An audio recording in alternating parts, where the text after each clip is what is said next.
Well, thank you all for coming. If you can't hear me in the back, then you don't know what I'm saying right now. But anyway, you know, ask me to speak up though. So before I get started, can I just see a show of hands? How many of you would say that you are, knowledgeable about F#? So quite a few. Yeah, I was kind of supposing that would be the case. Anyone here has never seen F# before? A couple. All right. Well, all right. We'll see if we can make everyone happy here. But it's always going to be interesting to see whether that's going to happen. Well, what I have here is actually something that I've mostly prepared in order to convince people who hasn't seen a lot of F# already why they would be interested in that. So maybe some of the things that I have is something that you already know, but then I'll try to skip over those things a little bit more quickly than I would do if I talk to an audience that haven't ever seen functional programming before.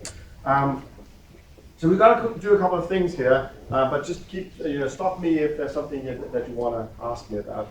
But the first thing here is a talk called Functional Architecture, the Pit of Success. And basically what this talk is about is just to talk about, okay, why is it actually that we're interested in functional programming? So my background is that I've been doing object-oriented design for many years, and then like 5 years ago I discovered functional programming in F# and started to pick that up and actually thought that was actually quite interesting. And one of the reasons why I started doing more and more F# and stopped doing C# if I could was because I discovered that there was a lot of things that just turned out to be a lot easier in F# or in functional programming in general than it was in C# or in Java or whatever else. So this talk here is about trying to put words on why is it actually that functional programming turns out to be easier. So we're going to talk about the pit of success, or actually several pits of success. So just in case you've never heard of that term, which you probably have, but let's just talk about it still. Let's say that you will have some sort of goal that you want to achieve, and basically the goal is that you want to reach some sort of equilibrium. So you could imagine that the equilibrium, that's really a difficult word to say.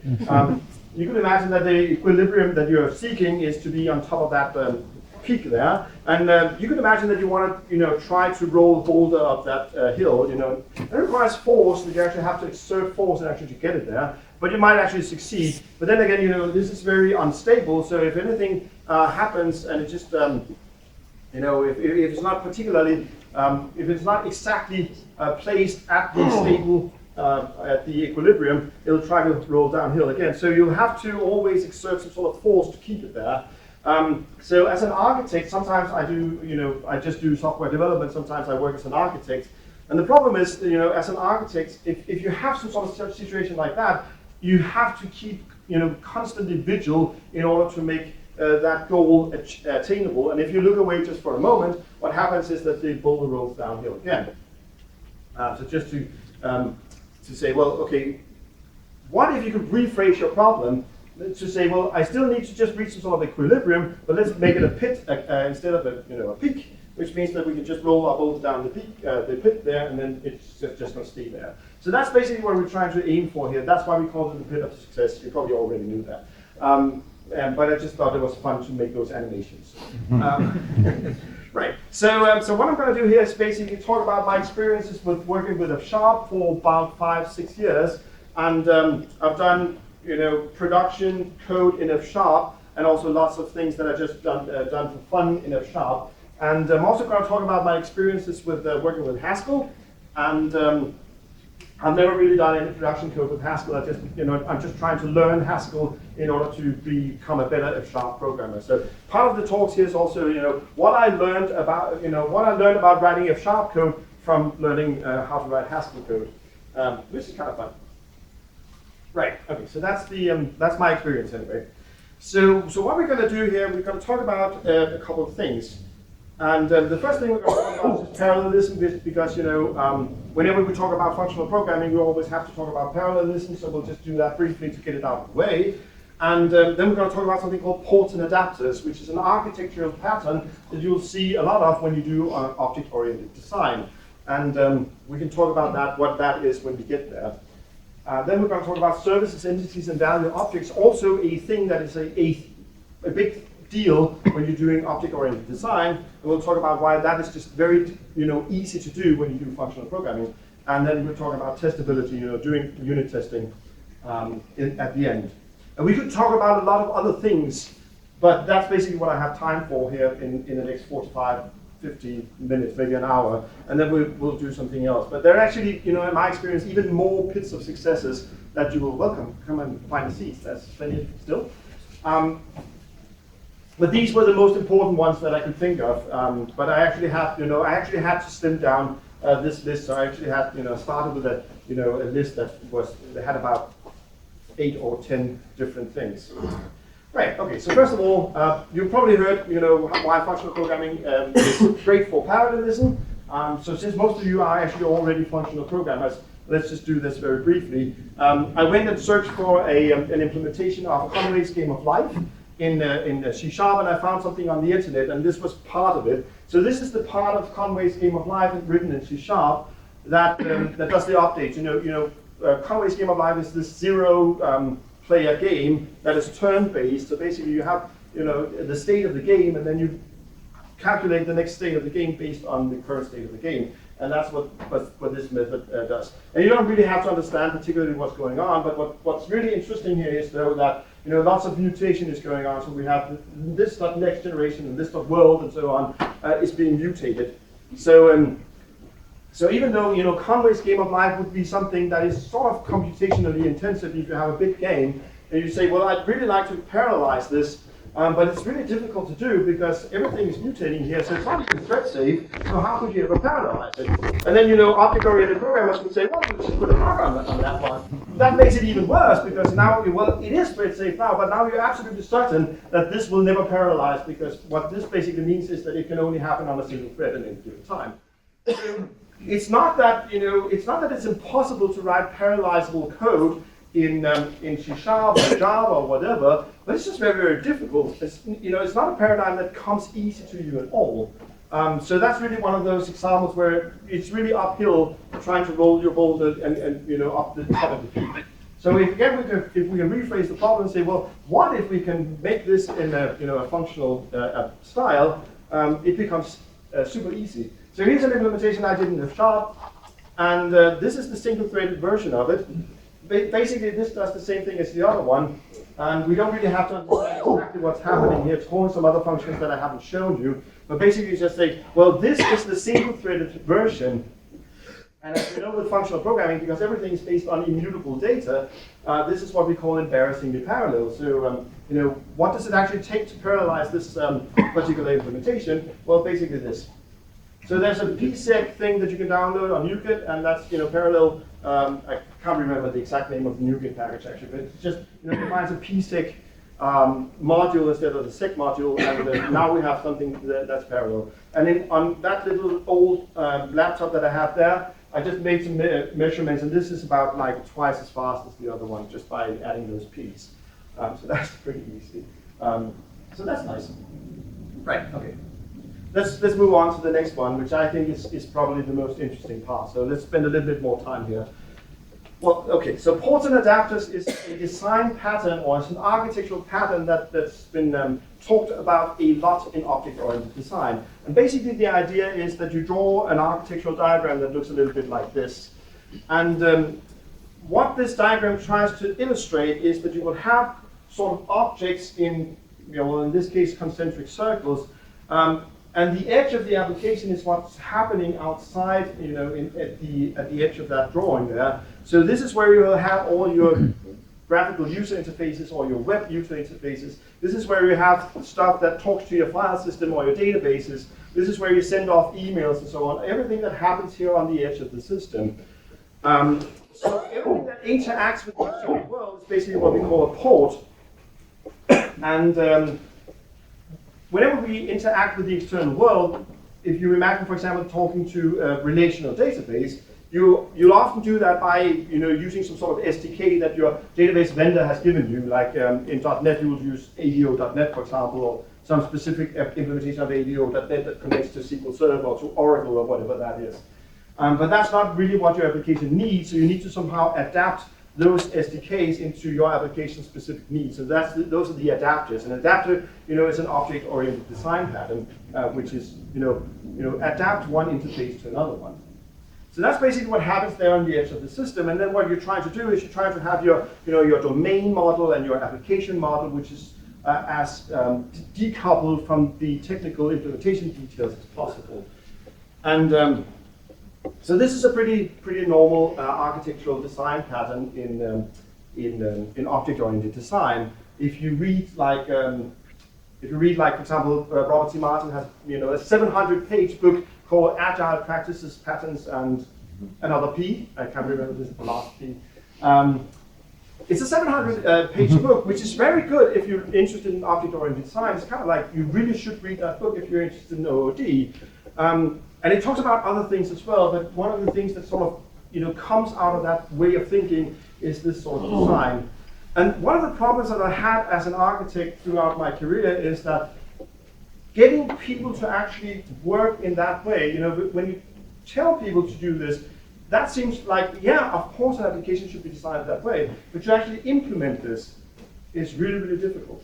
What often happens is as soon as you look away, if you're an architect or a lead developer, there will be a junior developer working on something in here that says, well, okay, I'll just write, a database call right here because, in my domain model, because whatever, that's faster, and everything is good. And then you look back and you say, well, what did you do? So it's one of those things where it takes a lot of effort to actually get there. It's not that it's impossible to do in object-oriented design, but it's really, really difficult to get there. And what I've found in functional programming is it sort of like just falls into that pattern normally in functional programming, which is kind of interesting. And the best way to illustrate this, though, is not by talking about F#, but actually talking about Haskell. So I'll show you a little bit of Haskell code first, and we can talk about how that then influences your F# code afterwards. So, so we can imagine that. Let's talk about this first. All right, so we'll talk about an example in a moment. But really, what we strive for when we do functional programming is we strive to have as many pure functions as possible. And we should just, to remind ourselves, what is a pure function. The definition is that it always returns the same value for the same input, and also it has no side effects. So that's how I define a pure function, because I looked it up on Wikipedia, and that was how Wikipedia defined it. But I think it makes a lot of sense. So that's how we define a pure function. We also call those referentially transparent functions. And the more our functions are pure, the easier the code is to reason about. So this is why this is the ideal when we're doing functional programming. Now, one of the things about pure functions is that if we design an entire system out of pure functions, they're going to be very uninteresting, because we can't really do anything with pure functions that interacts with the outside world, because every interaction with the outside world is a side effect, which means it wouldn't be pure. So, as I think what Simon Peyton-Jones once said, well, you can't really do anything interesting. The only interesting thing you can do with functional programming is to heat the CPU, and then someone tells you, well, that's a side effect as well. So we do need, we do realize as functional programmers that even though the pure function is our ideal, and we want to have as many pure functions as possible, we also need impure functions to interact with the outside world. But we want to have as few of those as possible. So the ratio should be as many pure functions as possible, and then as few impure functions as possible. And there's a relationship between those two that are interesting to note. Is that any impure function can call a pure function, but not the other way around. An impure function calling a pure function does not make the impure function more impure. Also doesn't make it more pure. It just stays impure. But we can't go the other way. If a pure function ever could call an impure function, it would itself be an impure function. So you can't make it call the other way around. So remember that the context that we're talking about at the moment is this ports and adapters architecture, where we're trying to say, well, dependency should only go one way. Technical details should not depend on the core logic, but now the other way around. Your domain model should not depend on technical details. That's actually what's called the dependency inversion principle. And this sort of, if you have that rule here, and if you can enforce it, it means that you actually have a way to separate those things that are pure from impure, and also sort of separate your dependencies. And that might actually be more easy to understand with an example. All right, so here we go. Haskell. So first of all my examples today basically going to be about restaurant booking systems. Because I'm a foodie, if you didn't know. The reason why I'm wearing, a fairly nice clothes, I hope, is because I was actually at a very nice restaurant in downtown for lunch, and it was one of those places that actually required a suit and tie. I ditched the tie, and it's over here, but that's actually why I'm looking like this. So imagine you have a restaurant booking system. It's an online restaurant booking system, and basically what you want to do is you want to say, well, I'd like to make a reservation for 4 people on this particular date, and then you click on something, and stuff happens. That's the sort of scenario that we're talking about. So what you want to do if you're building a system like that is you want to say, well, first of all, I get something in from the internet which could always be invalid. So first I want to validate the input. That's what this one does. After that, I need to look into my database to see, do I have reservations for that date already? And if I do I have, remaining capacity? We'll look at that in a moment. If that's possible, I'll save the reservation into the database, and then we'll need to return some sort of response to the original caller to tell them, did this actually succeed or not? So we'll need to do all of those things. And here's a validation function in Haskell. And the interesting thing about Haskell is that in Haskell, functions are pure by default. So unless explicitly marked as being impure, they are pure. And the compiler actually guarantees that they're pure. And this one, never mind the implementation. What's actually interesting is just looking at the top line there. The top line is the function declaration, including its type. And basically what it says is that we have a function called validate reservation. It takes something called a reservation rendition as input. That's basically just your strongly typed representation of a JSON document. And then returns something called an either error of reservation. And what's mostly interesting here is that we know this is pure. And how do we know that? Well, because anything that doesn't have the word or the type IO in the type declaration is pure. Only if it has the type IO appearing somewhere in the type is it impure. So just by that type declaration itself, do we know that this is a pure function? So let's not really talk too much about the implementation, but just the type of it, because that's actually what's interesting. So we know that this is a pure function. So we have a pure function that can validate the input. The next thing we need to do after we validate the input was we want to say, well, okay, so we'll need to look up into our database to see, okay, how many reservations do we actually have for the requested date? I'm just going to show you the type of that. That could be a function called get reserved seats from database, and it'll take a connection string and something called a zoned time, which is basically just a time with a time zone on it. And then you'll notice it returns IO of int. And IO is what tells us that this is impure. I'm not showing you the implementation of this function because, never mind, it's not interesting. But we know that this function is impure because it returns IO of int. So IO of int means that there is an integer that's being returned, but the integer is not a pure value in the sense that it's not referentially transparent. If we call that function once, and then we call it again 2 minutes later, the answer might change, and that means it's not referentially transparent because it's not deterministic, because it might change if the state of the database has changed in the meantime. And Haskell enforces that by saying, well, if you can't trust that the answer is always going to be the same, it needs to have that IO in front of it, because that's the only way that could actually ever work. So now we're having this distinction. And I'll show you how to actually compose those, and then we can see what that would look like in F# afterwards. But imagine that you have this integer now, somehow you figured out what that integer is. When you have that integer, you probably have enough information to say, well, okay, now I actually know, how can I make my business decision, my domain logic, and say, can we do this or not? So that would be another pure function. And you can say, well, okay, let's call it check capacity. And what it's going to do is it's going to take a couple of integers as input and some other stuff, and then it returns one of those either things again. The most interesting part here is, again, this is a pure function because IO does not appear in the type declaration at all. And one of the integers, as you can tell, it takes two integers. It says integer reservation, and then that either thing there. And the first integer is just the capacity of the system, the restaurant, how many people can that restaurant actually seat. And the next is the number of already reserved seats for a particular date. And that's the thing we could read from the database. But you'll notice this is again a pure function. But if that one, if that returns an answer that says, well, yes, we can actually accept this reservation, what we now want to do is we want to save into the database and say, well, let's write this reservation into the database.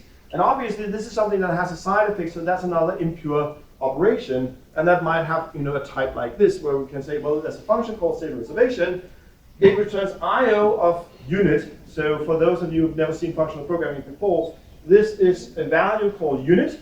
Those brackets there, and unit is basically a value that is nothing. It's sort of like void in Java or C#,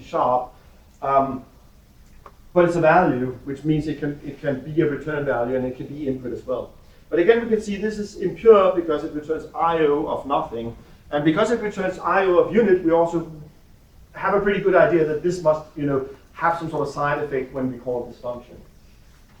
And finally, we'll need to return a response to the caller. So we might have a function called toHTTP result, which basically takes one of those either things again, and then just returns an HTTP result, whatever that is. Something this is an adapter that basically just adapts to some sort of SDK you have that talks to a web server. Determines how a web server would work. And again, this is a pure function because it no IO. So what we have now is like 3 pure functions and 2 impure functions that we somehow need to interleave in order to make all of this work. And we can do this like this. So this is the composed function. And again, if you've never seen Haskell code before, don't worry about all those strange arrows and so on. Those are not particularly interesting. It took me hours to actually get this compiled, but I'm not a Haskell expert myself, so I'm very proud of it. But anyway. But if we look at, first of all, if we look at just the type signature again, we have this composed function called post reservation. And it takes this reservation rendition, which is sort of like your JSON document coming in, and then it returns an IO of an HTTP result of unit. And again, you can see, because of the IO thing there, this entire function is impure. So remember what I told you about, an impure function can actually call into pure functions, but not the other way around. But because we're, everything that happens in a system of interest, if you have any sort of thing where you need a response and talk to the external world, that will always need to happen in an impure context anyway. So this is the composition of all of this stuff. And it composes the pure functions and the impure functions together. And basically what we can see is that, if we look at, so Haskell is a little bit funny. But if we look at this line here up, you can see that it says validate reservation, which is the first pure function that I showed you. And then you will see that it says get reserved seats from DB, which is the first impure function that I showed you. And somehow I managed to get the result of those functions out by pulling them out into those R and R values here. And then I can call my check capacity pure function here, and then I can call my save reservation function here. And I need to do all sort of weird things by saying lift IO and hoist IO and all sorts of weird things to make that happen. And then finally, I can call that pure HTTP result function up here. But one of the things that I think is interesting is that you see that it's actually possible to interleave the pure and the impure functions together here at the edge of the system. So here's a pure function, here's an impure function, here's a pure function, here's an impure function. You can actually see where the impure functions are, because the impure functions are those that have this lift IO in front of it.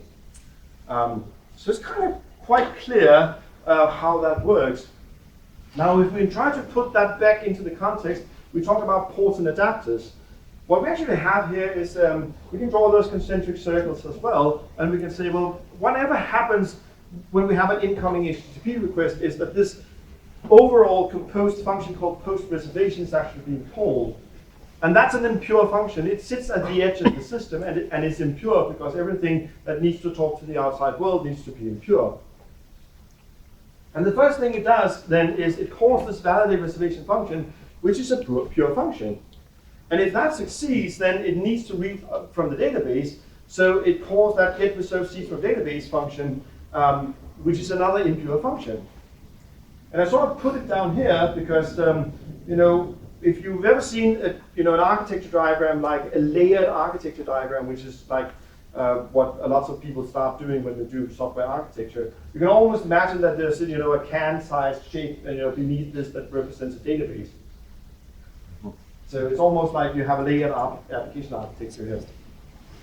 Now, with the response that you get from the database, you can now call your check capacity function, which is sort of like a domain model there. And then again, if you decide from the response of that pure function that you want to save into the database, you can call your save reservation function there, which is the third impure function that you have, and then you can map back into an HTTP response, and then the post reservation function actually returns. But the funny thing here is that I've deliberately tried to draw it like a Portal adapters architecture before in those concentric circles. But the funny thing about the Haskell type system is that this is basically the only way you can design an application, because you need to make this distinction between what is pure and what is impure. And everything that's green here is pure, and everything that's sort of, reddish, yellowish, purple. Everything that's sort of purple here is actually impure. And because you have this rule, that impure functions can call pure functions, but not the other way around, it means that unless you make your entire application impure, then you'll need to make this distinction of having something that is pure that cannot pour out into what's impure. So that's basically the type system enforcing your ports and adapters architecture for you. So in Haskell, this falls into place very, very nicely, and basically that's the only way you can write your application. So instead of you as an architect having to be very diligent around, how can you compose functions together in order to, use that well-established design pattern, you basically just say, well, okay, the type system will actually that will actually fall, into place. It will fall into a pit of success quite normally, or quite easily by itself. And this is what this would look like in F#. So I wrote it in yes. Sorry, could you explain the difference between the center circle and the second-most center circle? Right. Okay. So basically, I think the most important thing here to realize is that the outer one, the one that I've marked with purple, is the impure stuff. And all the other stuff is green, and exactly how many circles you have there is not really that important. Often what I see people do is that they have some sort of domain model, which is models the basic way of how they run their business. And this would be like your check capacity function here that says, well, independently of which application you're actually trying to do, you always have this business logic that says, how do you determine, in this case, if we can accept a reservation or not? And then you might have, another layer of application logic, which is has more something to do with how do you actually use this particular application. So that's what people would often call application logic. If it makes sense, think about this. Yes. Sorry, so here, every time you call check capacity, it's going to return the same thing? Well, yeah, every check capacity can only, return a value based on all the input it has. So given the same input, it will always return the same output. So if the input's like a date, it's always going to return the same thing for a given timestamp. For a given integer, and for given integers and reservation request, it'll always return the same thing. But what's going to happen is because it ends up being composed in an impure context, and that means it's going to be composed with something where the input might differ, if that makes sense. You check the capacity at different times. Yeah, well, basically what happens here is that you query the database to figure out how many reserved seeds do we already have on that particular date, and that operation is impure. And because the entire composed function is in an impure context, the entire function ends up being impure. But it's composed of a mix of pure and impure functions. And all the ones that are green are actually pure functions in themselves. But because they're being called from an impure context, they could have different inputs. But because they're being called from an impure context, then the result is still the final overall result is always impure. Yeah. Does that make sense? The check capacity function is in the middle circle because it's being called by the other two. Well, the reason why I drew check capacity in the inner circle is more like I wouldn't get too hung up on exactly how many green circles we have here, because that's a little bit dependent on how you do your exact application architecture. But you could imagine, for example, that you say, what if we wanted to do a kiosk application also? You know, this is the context that I'm talking about at the moment is a web application. But what if we wanted to make a kiosk application where you can actually walk up to something and you know, type in whatever it is, you know, in front of the restaurant, or maybe the system that the maitre d' in the restaurant themselves they use, and you want to do some sort of you know, desktop-based application on that. You know, you would probably want to still use that check capacity function here, because that's your domain model, that's your business logic. That's actually how you determine how you do business. What happens outside of that, you know, validating an incoming request and transforming it back into an HTTP response is application specific. And you would not do that if you had a kiosk application or a desktop application. You would have something that translated between, you know, whatever you had at that particular context then. But that could still be pure functions though. So it's Yes? a more genetic layer. I'm sorry? It's a more genetic layer. The further it is inside the circle, the more generic it is. The further you get into the circle, the more generic it is. Yes, so that's one way to put it. Yes. Perhaps you could just refresh and show them what the check capacity signature was, because you passed in all the inputs, so it could be pure. Right. Let's go back and do that then. There we go. Right. So this is pure because all the input that this function needs are being passed in. You know, there's nothing impure about this function because all the data that it needs to in order to make a decision is actually already present there. And you know, this is very, very basic logic. Basically just says, well, okay, you know, the idea here is to say, well, okay, if the capacity is less than the quantity of the reservation plus the reserved seats that we already have, then we'll return left, which means, you know, no, we don't have capacity, otherwise we'll return right, yes, we do have capacity.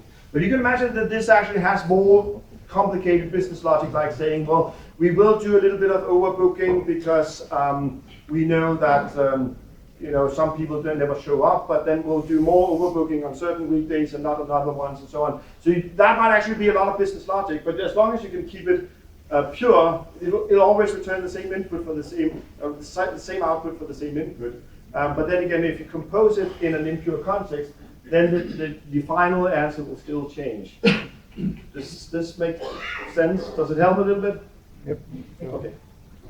All right, let's see if we can move on then. Right.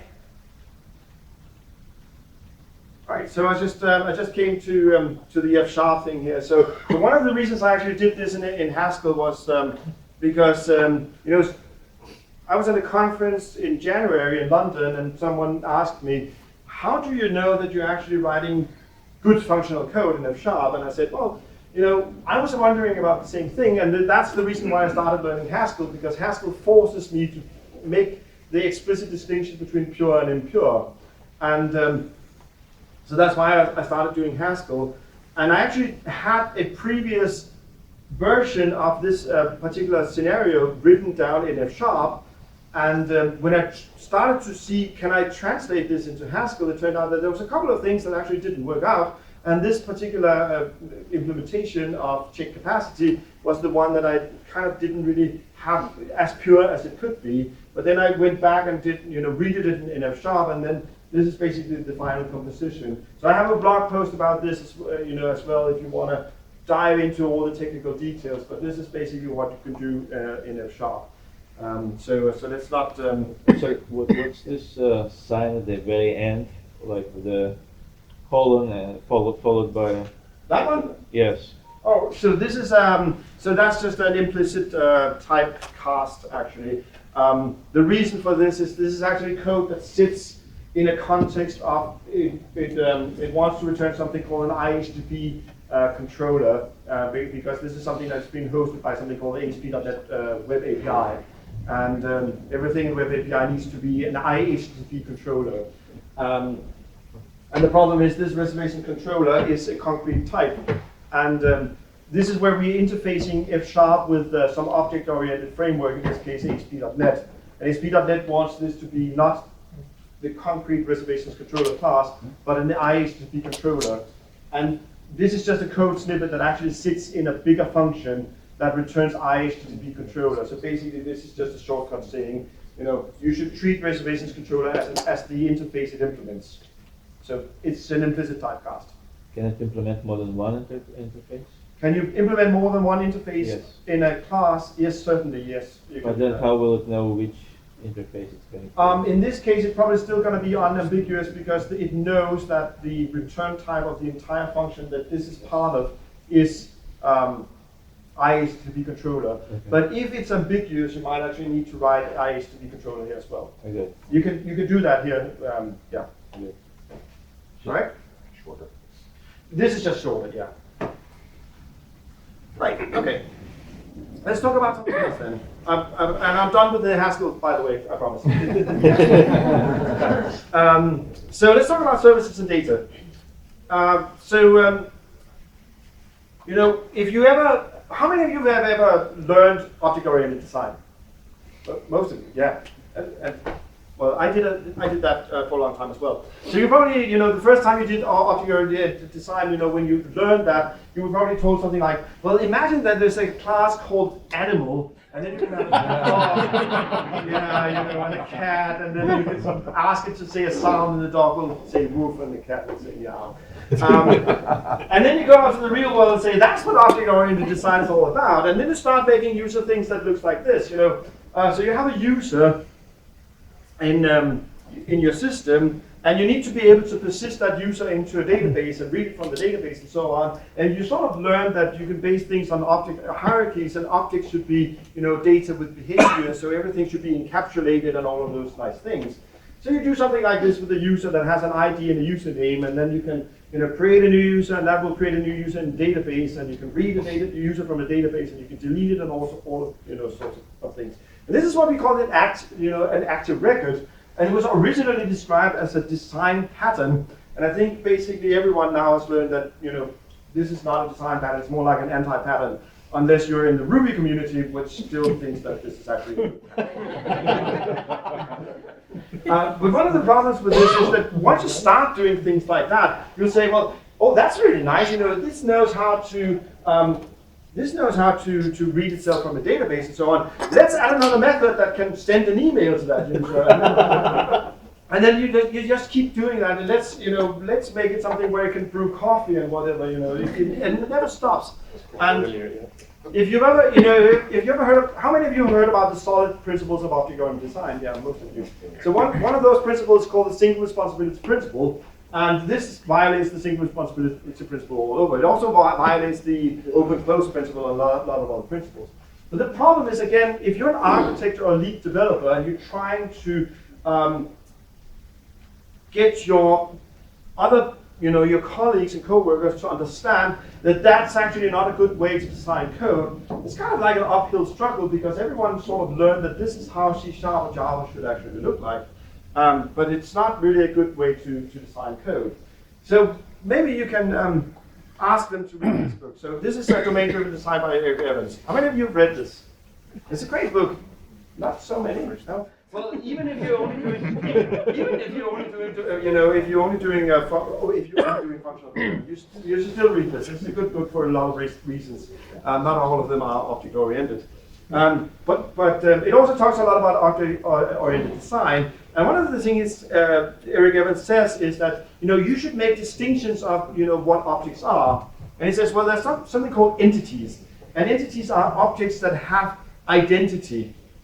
These are the things that you care about in your domain, like the reservations that go into your system, or your customers, or the orders that have been made in the system, or your contracts, or whatever it is that you keep track of. Those are things that have long-lived identity. Even if you reboot all your machines, you'll probably have these things in your database with IDs, so you can look them up, and they'll probably live for years. So that's one sort of object, that Eric Evans describes. And then he describes something else called a value object that we'll get back to, which is sort of like the epitome, the ultimate sort of object, self-dependent object that just is beautiful, and everyone talks about value object as being just the nicest sort of object imaginable. So we have those objects, and then we have some other objects that we call services. And services are basically those objects that don't really have state, but they just have a lot of behavior. And these are what actually implements all the business rules. Yes? So what's the difference between an entity and a value object? I'll get back to that. Okay. I hope. Okay, let me just briefly answer that in case I forget. So the difference is that an entity has ID. So if you have one customer who's called Joe Brown with an ID of 1, and you have another customer also called Joe Brown but with an ID of 10, they're different. Because they're two different, it just happens that they have the same name, but they're actually two different customers. All right, okay, does that make sense? Yeah. All right, value objects are objects that only have value, they don't have identity as such. The canonical example of a value object is money. You have something that has an amount and a currency, so you have $10. $10 is just $10, unless you actually keep track of,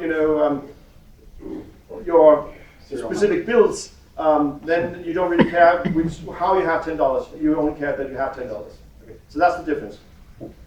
Right, okay. So Eric Evans actually goes to a long way to ensure that everyone understands the distinction between entities, value objects, and services. And he says it's very important to make this distinction. And again, if you're an architect or a lead developer, you need to teach people that this is the distinction that they ought to make. But the problem is now, what it leads to is, it leads to this sort of design where you say, well, okay, so the user now, and this is a nice immutable user, this is a class that has an ID and a username, and no behavior. And then you have all the behavior in all your services, so you have like your repository, a very common design pattern, and say, well, this is the class that can create, read, update, and delete your user, but it doesn't really have any data, it just has behavior. That's a service. And you may have another service that can send emails to that user. Again, it has really no data. It only has, it only has those behaviors. So common criticism of this is say, well, okay, so you need to teach all of your team members that this is actually the correct way of doing object-oriented design. But the problem is this leads to anemic domain models. So that's sort of a common criticism that we always hear about domain-driven design, is that we tend to reach those design implementations where entities have only data but doesn't really have any behavior, and then we have services with all the behavior. Yes? But this isn't necessarily a bad thing, is it? Is it a bad thing? I actually don't think it's a bad thing, but the problem is just that it really goes against a lot of what people have been taught about what object-oriented design is. So you need to extend a lot of effort in order to actually teach people that this is how they need to design their systems, because that's not how C# or Java wants you to write your code. So again, it's sort of one of those uphill struggles where you need to spend a lot of effort actually teaching people to do this. I hope that answers your question. Yes. But this is what functional programming wants us to do. Functional programming has data and functions, and that's basically the distinction that we are making. So again, you probably know this already if you have sharpers. This is a user, this is a record type, and it just, there's nothing wrong with this. You have to, in C# or in Java, you really have to teach people, why, data without behavior is a good thing, because that goes against everything they've ever learned. But on the other hand, if you're working with functional programming, it's basically, this is what the language wants you to do. In Haskell, it works the same way. You just define some data, it doesn't really have any behavior associated with it as such. Can you put a method inside a class? Can you put a method inside of this? Well, in F# you can actually put methods on it. But it's really not what, this is not what the language wants you to do. The language really wants you to just leave this as data, because you can have functions that act on that data. So you can have a module that does your persistence like this. And this is sort of like what the language wants you to do. Do they have constructors? The F# does it have constructors? do we have, constructions like this? Yeah. So you're thinking about if you want to be able to constrain and say, well, the username must be like, it can't be the empty string, for example, or something like that. No, There are ways. yeah, to I do guess that. so. I guess Yeah. so. Like for example, a constructor that would pass one parameter and the second property will be inferred, something like that. So can you have a constructor that figures out what one of the values is based on the other one or Yeah, something like that? Yeah. something like You normally do that with functions though, and you can have sort of creation functions. And it really depends a little bit on what you want to do. There are ways to do that, but basically this is like the way that the language wants you to work, and then you can have functions that deal with all of those things. Do you have inheritance in F-sharp? Do you have inheritance in F-sharp? Yes, you can do inheritance in F-sharp. The reason for that is that F-sharp is a multi-paradigmatic language, and it runs on the .NET framework. And because it needs to be able to run on the .NET framework, it needs to be able to interoperate with all the other stuff that's already on the .NET framework, which means that it can do essentially almost anything that C# can do. But it's not really what the language was designed to do. It's a functional first language, which means that yes, you can do those other things, but it's not really what the language wants you to do. The language sort of pushes you away from doing those things. They're actually a little bit verbose. So when you see C#, you will see that C# has lots of syntax constructs that enable you to do various things in a particular way, and and it gets more and more of those things as the language progresses. And then when you see some of the object-oriented things in F-sharp, you'll say that's actually quite verbose. Like an auto-implemented property, for example. A mutable property in F-sharp. It takes more code to write one of those than it does in C#.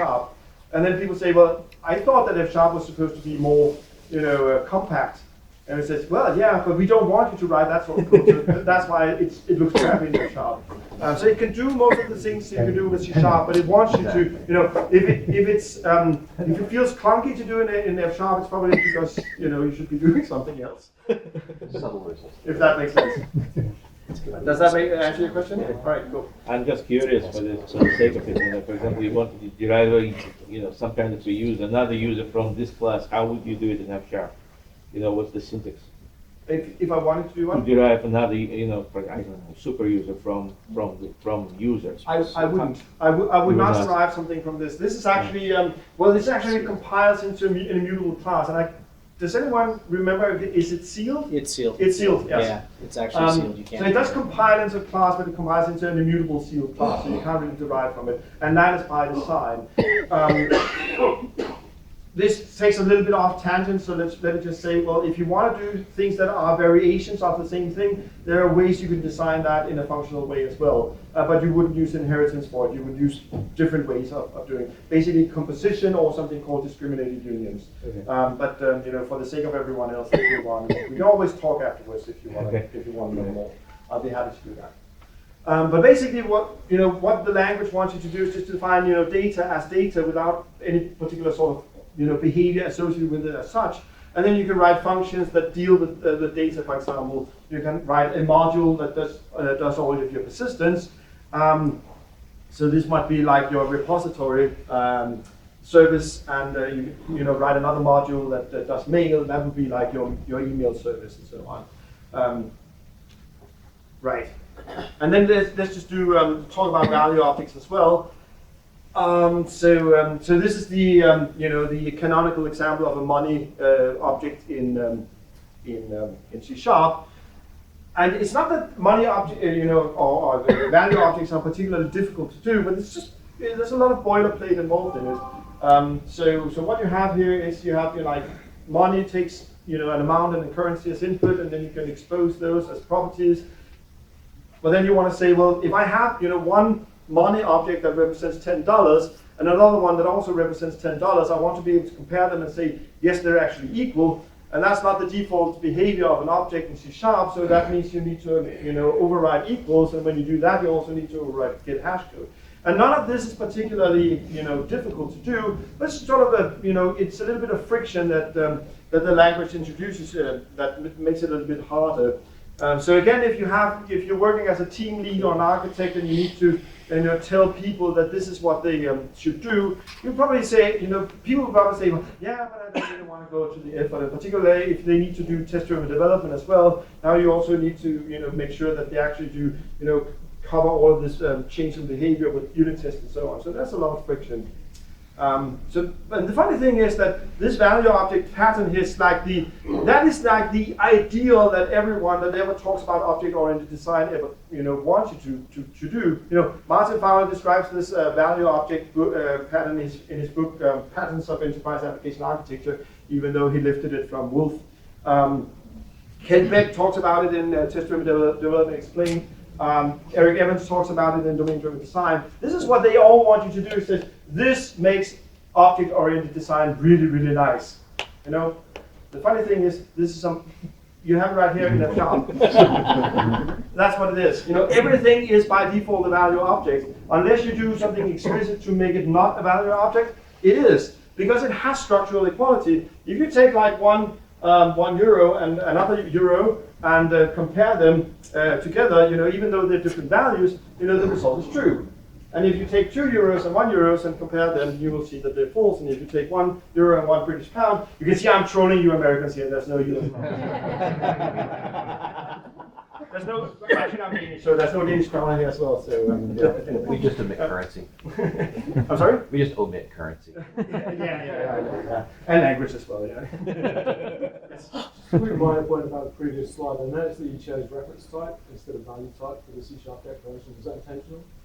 I should have done a struct. I may have, so you're thinking maybe I should have used a struct instead of a class? It's a value type, right? Mine is a value type. You're talking about it in the context of value type. Right. It does though have a string associated Yeah. with it, so I don't know. It's probably just one of those things. From a design perspective, it makes no difference. It may make a difference from a performance perspective. Whenever the discussion goes into differences there, my default answer is just you'll need to measure because you can't predict whether it's going to perform better or worse. I actually don't know. But from a design perspective, it would make no difference. Does that? I just wondered if it was an intentional. It wasn't really more intentional that I tend to just do classes unless I really have a reason for doing structs. The string will go on the heap anyway. Well, it actually goes into details that I'm not even comfortable actually being sure that I'm right about. So, mostly I just forget that structs, exist, and maybe that's just an omission on my part. So that wasn't particularly intentional, no. Right? Yes. Isn't it also maybe fair to say that if you read like when Martin Fowler and Eric Evans they're talking about value objects, that's in no way, shape, or form related to the CLR concept Right. of value types versus reference types, which is a specific detail to the CLR. I mean, most of Eric Evans' stuff is in Java, which doesn't even make that distinction. Right. So it's sort of just one of those cases where it's an overloaded term, maybe. Yeah. Thank you for clarifying that. That's actually a good point. Yeah. Value object is a pattern. In .NET, we have something called a value type, which is not necessarily the same thing. You can have value objects that consist only of strings, and they would still be value objects because it's just, when you compare two things that have, the same values and they are, determined to be the same, that's when we call it a value object. So it's when they have what we call structural equality, that's when we call them value objects, not necessarily whether they are value types or reference types. So it's a different concern. The value type versus reference type concern in .NET is a performance concern. A value object versus all sorts of other objects is a design pattern. That's a design concern. So they may be they may be coincide, but they may also not. Yes. If you would use a struct here, you will need to override equals. I just checked them as the end. The default equals For structs. for structs. Actually do that. Yeah. However, I do recall that in structs, the layout of the struct is very important. So if one struct has a multi-currency switch, then you'll get trouble. Right. Yeah. So and this is where so the comment, if you couldn't hear it in the back, is that if you make this a struct, it might actually have, and I think you're right, it has structural equality by default. I think, as far as I remember, it still makes sense to override equals because the default implementation may be reflection based. I can't really It's remember. reflection based, yeah. Yeah, That so you would do performance. So it may make sense still to do override equals just for performance reasons, though. Yeah. Right. But good point. Thanks. Also, by the way, if you make it a struct, you should also implement something called I-equality of t, something like that. What is it called? Yeah. It's not I-equality compare, it's I-equatable of t, yeah. Because otherwise it's going to perform strangely in collections. But anyway, now that really gets into all sorts of strange details. So let's move on. All right, Euro trolling. Yeah. So let's talk about testability then. And so testability is one of those things where we really need to make a lot of effort to convince people that it's a good idea. I started doing test-driven development in 2003. Wasn't a lot of people did it back then, and it really took a lot of effort actually trying to explain to people why testing. Just unit testing was a good idea. But most people seem to have agreed that that may actually make sense. Does anyone know who this is? This is David Heinemeier Hansen. Yeah. Sorry, I should have let you answer. so David Heinemeier Hansen is kind of a funny guy. He's also Danish, by the way, but that's not why the picture is there. He's sort of a controversial person, but he did a blog post a couple of years ago called TDD is dead, long live testing. And basically what he said there was, he said, the problem with test-driven development is that it leads to test-induced damage. And then he gave you all sorts of different, examples. So you might have something like this, if you want to check the capacity in C#, you might do something like this. You have a capacity checker that implements I-capacity checker, and it has, private fields, and it has constructors that let you inject a repository, and then all the interesting stuff is actually only those two lines down here where it says, well, okay, let's look in the repository to get the number of reserved seats, and then we'll have the decision down here, and it just returns true or false. And basically, what David Heinemeier Hansen says, which I tend to agree with, it says, why would you ever write code that looks like this? Unless you do test-driven development, and everyone does this when they do test-driven development in C# or Java, because that's basically how we're taught that has to be done. But if you didn't do test-driven development, if you didn't have that testability concern, you'd probably never design your object-oriented code in this way. It's completely unnatural code, and I tend to agree with him actually. I think that's probably a good point. There's a lot of things going on here that doesn't really, make the code any more valuable. It's only those two pieces of code here that actually make sense, and all the rest is just stuff to make it testable. That's pretty horrible, actually. This is the same function basically in F#, and it actually does more because it doesn't return true or false. It actually returns failure or success, and it actually associates more data with either a failure or success. So it actually does a lot more, but it's much more dense. And what's even more interesting is that this is actually a pretty good function. Now, in F# we make distinctions between pure and impure a little bit differently. Basically what's happening here is that we say, well, the function is called check. It's because it's in a module called capacity. So it checks capacity, and it says, well, capacity is just an integer that we pass as an argument to the function, and then get reserved seats is also an argument that we pass into this function, but that's another function, and then we pass in the reservation as the third argument. So we can call that get reserved seats function there with the reservation date in order to get the reserved seats, and then we can make the decision based on that. So this is sort of like injecting your repository, but instead of having to do all sorts of things with constructor injection and so on, we could just pass them in as arguments as well. And in F#, this is a pure function. If the get reserved seats function is also pure, and if the get reserved seats function passed in is impure, this also becomes an impure function. So the distinction in F# is a little bit more implicit, but that's basically how it works. But it's just much easier. And it turns out that it's also much easier to test. So here's a unit test that does that. And basically the only reason why that unit test actually looks so big is because we need to set up all of this this input data in order to make to actually be able to call it. And this, by the way, is my real email address, so feel free to use it if you want. I'm on all spam email lists already, so it doesn't really matter anyway. But basically, it's super easy to test because this is a pure function, and that getReservedCease function here that we pass in as a function argument. I'm just implementing that up here in the second line of code here, and I'm just saying, well, whatever the input into that function is, it always just returns 0. So that's a pure function. And that means the entire function that we have here that tests the system is a pure function. So it's deterministic. So we can make sure that you know, everything always gives the same answer whenever we call it. Right. Jessica Kerr here has a pretty good explanation of why functional programming tends to always be testable. So she talks about something called isolation, and what she says is that isolation is a property of a well-designed function, and basically means when the only information the function has about the external world is information that's passed into it via arguments, that's the property of isolation, and that's a property of a well-designed function.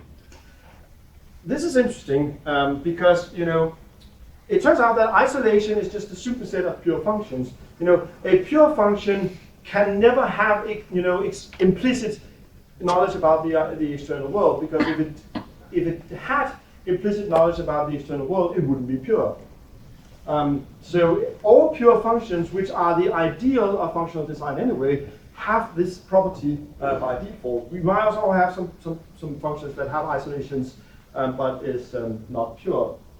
But the point is that pure functions are, you know, a proper subset of all functions that have isolation.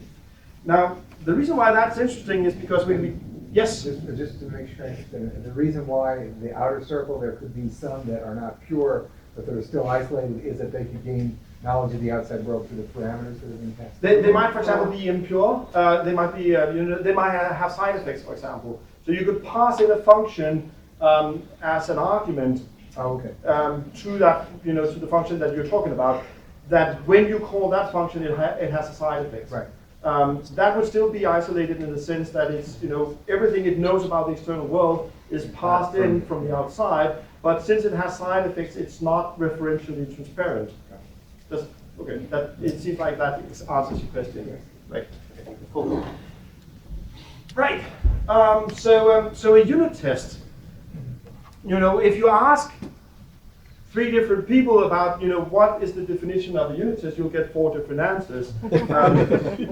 But I guess that, you know, a pretty common answer anyway is that a unit test is an automated test that tests a unit in isolation from its dependencies.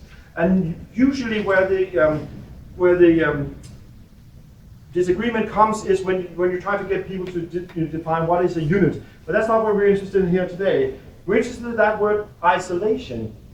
This word isolation is actually the same thing that Jessica Kerr talks about, although maybe she doesn't really think about it in terms. But you know, it's the same sort of isolation that we talk about.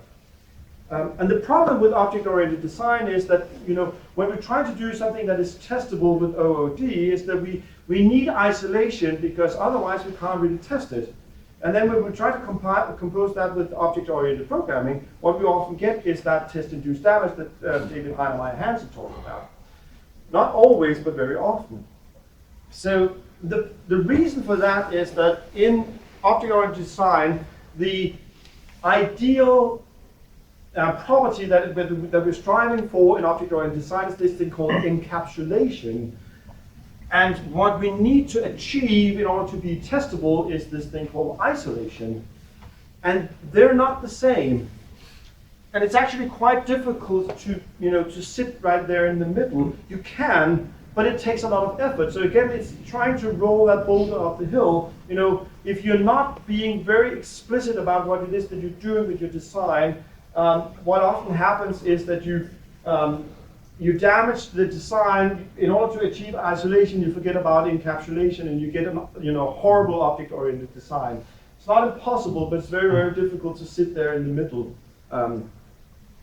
Now, the thing about functional programming, on the other hand, is that the ideal function is a pure function, and we already established that that is, you know, just a proper subset of all functions that are isolated, and that again means that, you know, that's a proper subset of everything that's testable. So we don't have any sort of, conflict between those two things. If you design things that are just properly functional, they're also going to be automatically testable. So I thought that's, I should just go back here. So I thought that was quite an interesting insight to say, well, okay, we don't really have any conflict of design there. Everything's just testable by being functional. Right, so that's enough talking about pits of success. So basically what I tried to do here is I tried to say, well, there's a lot of things, yes? Sorry, so that applies to pure functions, right? But what about the impure stuff on the boundary? So what about the impure functions? Well, you could still try to make them isolated in the sense that probably still will make them testable. But now you're getting into the context of, whenever you're dealing with things that are impure, I'll get to you in a minute. I actually have an answer. You have an answer. Okay, let's hear your answer then. Yes. Okay. The answer is you're keeping the hard to test stuff into as small a chunk of code as possible and as simple as humanly possible. So everything up to, like if you're forming up a web request, everything up to here is the actual bytes that are going out that are going to go out on the wire can be done in a pure function, because it's just schlepping data around. And so the only impure part of that function is here are the bytes, send it out onto the wire. And that's generally easy enough to go, you don't need a lot of testing on that small hunk of code, that you can just look at it and go, yeah, it's writing the bytes out to the wire. If the operating system is correct, if the network is working, they'll get where they're going. Right. So, yeah. Sorry. No, excellent answer there. Basically what you described is what Gerard Nazaros calls a humble object. So when you do test-driven design in object-oriented design, what you do is exactly as you explained, you try to get everything under test that is deterministic and isolated, and then you have a little bit of code that actually interacts with your database or sends out emails and so on. But then that part is so simple that you can probably just do a code review on it and say, well, that looks like it's good. And you can test it manually a couple of times. And then that's actually going to be enough. But in this case, this is the definition of an integration test. I'm sorry? It's an integration test in this case. You can still, if you want to cover that with an integration test, you might be able to do that, yeah. It really depends a lot on what you're trying to achieve. It comes back to this whole discussion of how much test coverage do you actually need. And as I usually say, well, if you're writing a batch system that your human resource department is going to run every month, you don't really care if it crashes because no one likes the human resource department. You're not getting paid. On the other hand, if you're building, guidance software for rockets that go to Mars, you probably want a lot of test coverage, right? Because you really, really want to make sure that it doesn't mistake miles for kilometers. But again, in F# we have units of measure, so that wouldn't really have been a problem in F#. Yeah, anyway. But yeah, you could do integration testing of those things if you think it's important. But integration tests are it takes more effort to maintain integration tests. So whether or not you think that is important to you really depends on what it is that you're doing. I don't know what you're doing. So. I think he meant that when you test a function that's not isolated, it's already an integration test by definition. It's not a unit test anymore. Yeah. Well, I can have a long discussion about that. But it mostly boils down to what do you actually call things. But let's just leave it at that. I think you pretty much understand what I mean anyway. I hope you got an answer to your comment there. Right. Okay. So let's wrap this part of it up anyway. So what I tried to do here is to talk about some things that are actually quite hard in object-oriented design that I learned the hard way, through 10 years of working and reading lots of very, very thick books about object-oriented design that basically go against everything that the language wants you to do. And then we looked at some things where we say, well, okay, one of the reasons I actually really, really like F# and also other functional languages because all of those things that were really hard and took me 10 years or more to learn in C# and Java, I don't do Java, but anyway, all of those things, all of those things just naturally fall into place.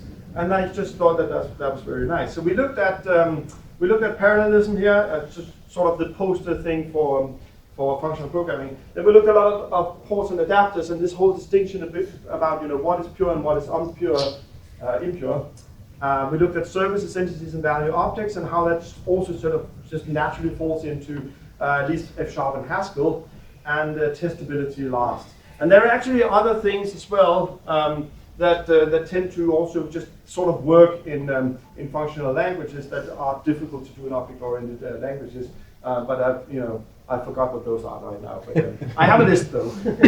But that's basically what I have in mind. And I ended up spending quite a more time on this.